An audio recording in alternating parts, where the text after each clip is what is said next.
Hello and welcome to the VickyCharles.com podcast, for those of us who need just a little help with our blogging and social media. The show notes for this and all previous podcasts can be found at VickyCharles.com/podcast. And at the moment, I'm giving out free social media tips. Just go to VickyCharles.com/social-tips and fill in your details, and then I'll email you 3 personalised action points for your social media. You can also sign up there for my mailing list. This week's podcast, number 52, is the one thing you need to remember about Facebook. So let's get on with it.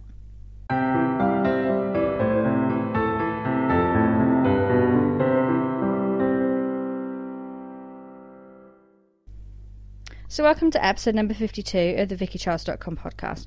This week's podcast is the one thing that you need to remember about Facebook. And being one thing, I don't expect this podcast to be very long because I'm only going to tell you one thing. No, I'm only kidding. So basically, the one thing that you really, really need to remember about Facebook is that it is not there to advertise your blog or business. It's not a billboard. It's not the free ads. It's not, I don't know, wherever else that you might pay to advertise. It's not the first advert slot in Coronation Street. It's not there. Facebook did not. Mark Zuckerberg did not come up with Facebook as, wouldn't it be great to come up with this great place where people could advertise? That's not what Facebook is for. Facebook is there for people to socialise with each other. It is social media. It was the original social network.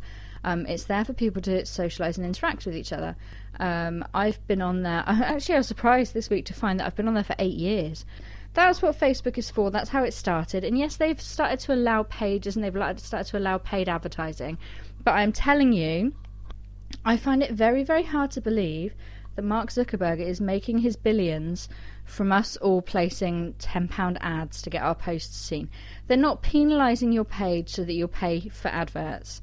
That's not how they work. I've done a podcast before about Facebook's algorithms. But basically, how the algorithm works is it's not so much focused on you as somebody creating content. It is focused on the end user.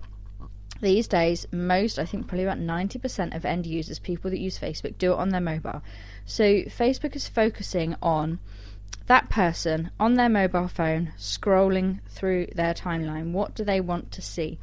Facebook wants that person to stay on their timeline and on Facebook, on the app or on their laptop or wherever for as long as possible. It doesn't want them to click out to another site. It doesn't want them to think, cool, my timeline's really boring because everybody's just advertising products to me. I'll go somewhere else. I'll go to Twitter. It wants people to stay on Facebook. So that's what they work towards. And they've got all sorts of algorithms now. So they can tell if a person's using a mobile and they're using their data plan, they probably won't show them as many videos because there's more to eat at their data plan. It can tell whether they're using a mobile or, a tablet or what have you. And it can tell where they are and all the rest of it. And of course, there's all the information that we put into Facebook ourselves that Facebook uses that to suggest other pages and things to us. But what it also does, the way that it works with your post is you post something and it shows your post to a few people who usually interact with your posts, and it watches what they do. And if they scroll on past, it thinks that post must be really boring. We won't show it to anybody else, and it doesn't bother. So if your posts are not being seen, it's not because Facebook is trying to make you pay to advertise. It's you have to face the fact that perhaps it's because the people that are on your page don't find that post interesting. And there are lots of this happens to me all the time. I put a post up, I think it's going to be fantastic, nobody comments on it, it's dead in the water.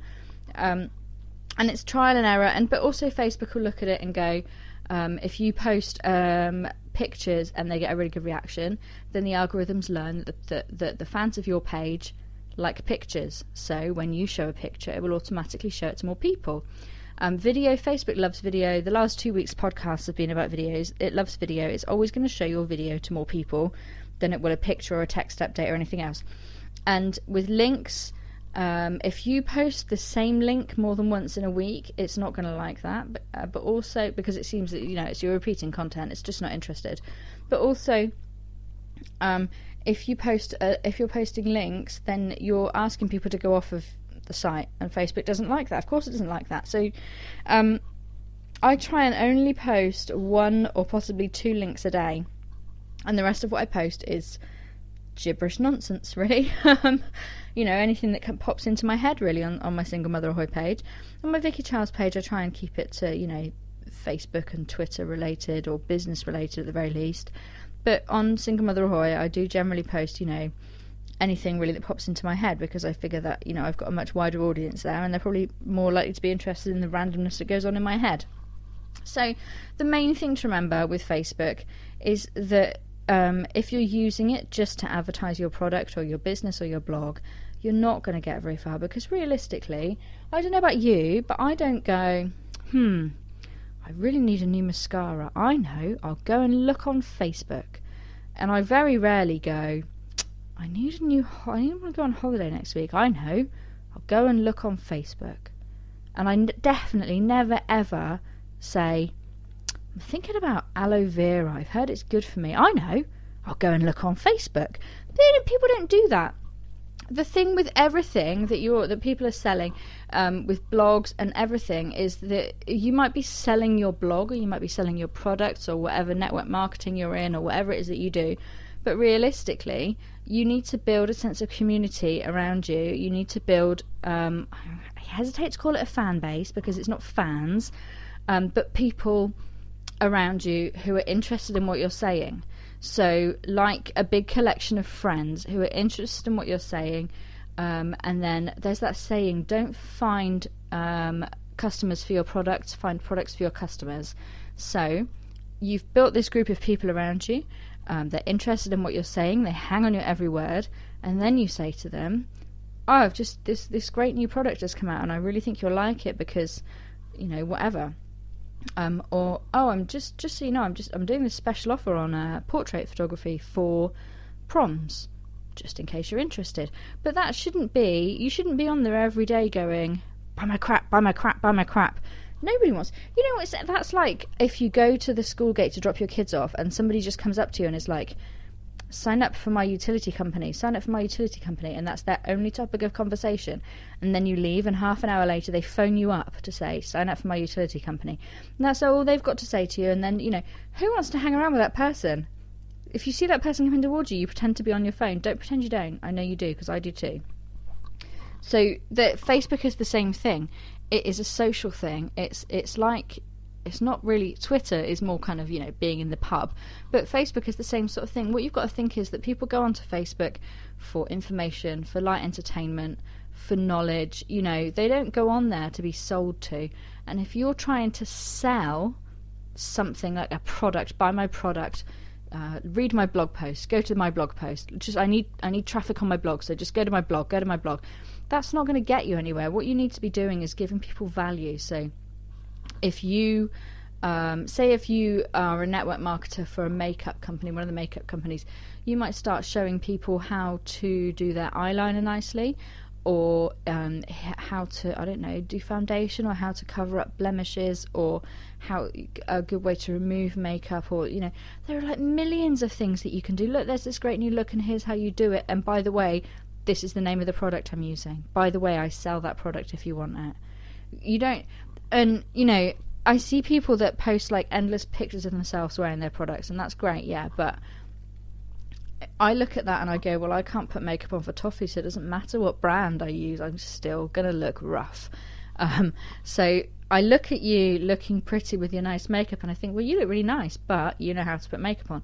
You show me how to put makeup on and then say, and this is the one that I use because it doesn't stick, it doesn't clump, it doesn't this, it doesn't that, then I'm more inclined to buy from you.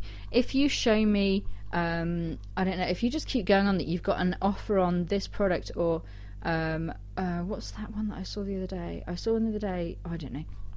Say, for example, you sell Avon products, or a brand that is not Avon, because I don't want to slag off Avon because my mum used to be an Avon lady. But say you sell a product and it's moisturisers, and you just keep going, we've got an offer on this moisturiser, we've got an offer on this, because you're trying to hit a target or whatever, or you want to, nobody's interested in that. People will buy your products to help you hit targets, maybe for the first 5 minutes if they're feeling particularly friendly. Long term, you can't build a business on going to your friends and saying, please buy my products. You need to give them a reason to buy your products. You need to give them a reason to buy into what you're selling, not just the products you're selling, but who you are, what you represent, what you're into, all of that side of things. So I think, to be honest, on my Facebook page for my blog, I think most of the people on that page probably don't realise they've got a blog, and if they do, they probably don't read many of my posts. They probably don't see a lot of the posts I put on there, and that's absolutely fine, because you know what? One of the ladies who likes my page sends me a picture. She goes to Tesco's and sees Spider-Man stuff for my daughter. I met her in town and she gave me 2 Spider-Man DVDs for my daughter. One of the ladies who likes that page gave me a book that was signed by one of my favourite writers ever. I don't care if she reads my blog posts. Both of those ladies are fantastic in my book. People who, you know, say to me, oh, I saw this and I thought of you. Things like that. So I did it by accident, to be honest. When I first started out, I just set up this page, didn't really know what I was doing, but I seem to have managed to create this group of people who chat to each other. They get to know each other and they chat to me. They remember things that my daughter likes, and they send me pictures and tell me when things are on offer, and they send me pictures of crafts and all that business. That's what you need to try and create, and you can't do that by shoving what you're selling, whether it's your blog or your business or your network marketing. You try and shove that down people's throats, they're going to walk away. Long term, people are not interested in that. And you're not going to build a following. You need to build a following by giving people something. If you think about it this way, if you think, if you're a blogger, how many other bloggers are there in your niche? If you are a network marketer, how many other people are there in your business, in your town, selling exactly the same product as you? If you're making cutesy keepsakes, how many other people are there on the internet selling cutesy keepsakes? What you've got to do is give people a reason that you're different, a reason that they should come to you. And there's a great TED Talk that I'll try and link to in my show notes about this, where the guy uses Apple as an example, and he says, realistically, Apple were a computer company, and if Dell came to you and said, yeah, we're going to make this electronic device for you to listen to music on, or we're going to make a mobile phone, back when Apple started doing that, I mean, if Dell came to you or whoever, you know, you'd laugh them out of town. But Apple pulled all of that together by saying, you know, we like to make things better for people, we like to make things easier for people, so this is what we're doing. They did it from not from a buy my product standpoint, but from the other end of it, in terms of, I like to help people and this is how I think I can help you. I like to do this and this is how I think I can, you know, things like that's what you've got to think about. I'm waffling a lot, I know I am, sorry.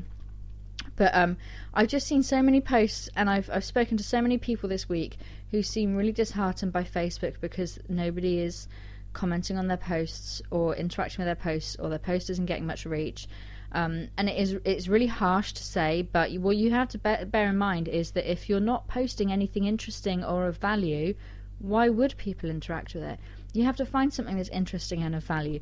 And you might think that the moisturizer that you sell, or the, I don't know, perfume that you sell, the whatever that you sell is of great value, but you need to find a way of getting that across to people.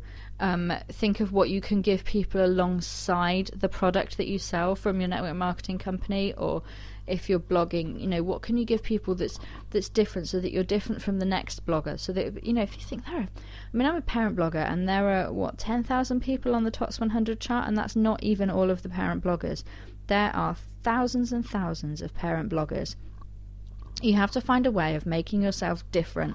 So, you know, if something is in the news about parents, you know, at least 50 parent bloggers will go and write a blog post about this thing in the news about school lunches or funding for this or whatever. What makes you different? Have you got a different experience? You know, what can you say that makes you stand out from the rest? And that's the same on your Facebook page. Why should I come and look at your Facebook page over the 50 other Facebook pages that I have, you know, that are coming to me wanting me to like their page? Why should I like your page? Why should I follow your page? Give me a reason to come and read your stuff and interact with you. Show me who you are so that I care enough to come and see what you're doing on a daily basis. So that's actually been quite a long podcast today, hasn't it? I do hope you found that an interesting insight. I'm not trying to get at anybody in particular. I've seen it from all different people lately. I'm not trying to get at anybody in particular. I'm not trying to tell people off for selling. I think you can sell on Facebook, but the key is to do it in a different way. So don't try and do it by just kind of, what you've got to think is, when you put a post up on Facebook, it's the same as if you said it to the person. And would you really go up to somebody you didn't know and you'd never met and go, buy my stuff, and expect them to put their hand in their pocket and go, yeah, sure, You have to get to know people first. And that's where Facebook works much, much better than, a banner ad or an ad at the train station, an ad in a newspaper. You can have a conversation with people who are your potential customers, your potential readers, and it can work really well for that, and you can do really well with it, but you have to kind of put the effort in, and you have to, I guess, have different expectations of Facebook, really, in order for it to work. Thank you so much for listening to the VickyCharles.com podcast. The show notes for this and all previous podcasts can be found at VickyCharles.com/podcast. And don't forget that at the moment I'm giving out free social media tips. So if you go to VickyCharles.com/social-tips and fill in your details, I will email you 3 personalised action points for your social media. You can also tick the box on that form and join my mailing list, where you will be sent a free download of social media tips. And you'll be on my mailing list, so you'll get loads of cool stuff sent to you. Thank you so much for listening, and I'll be back next week.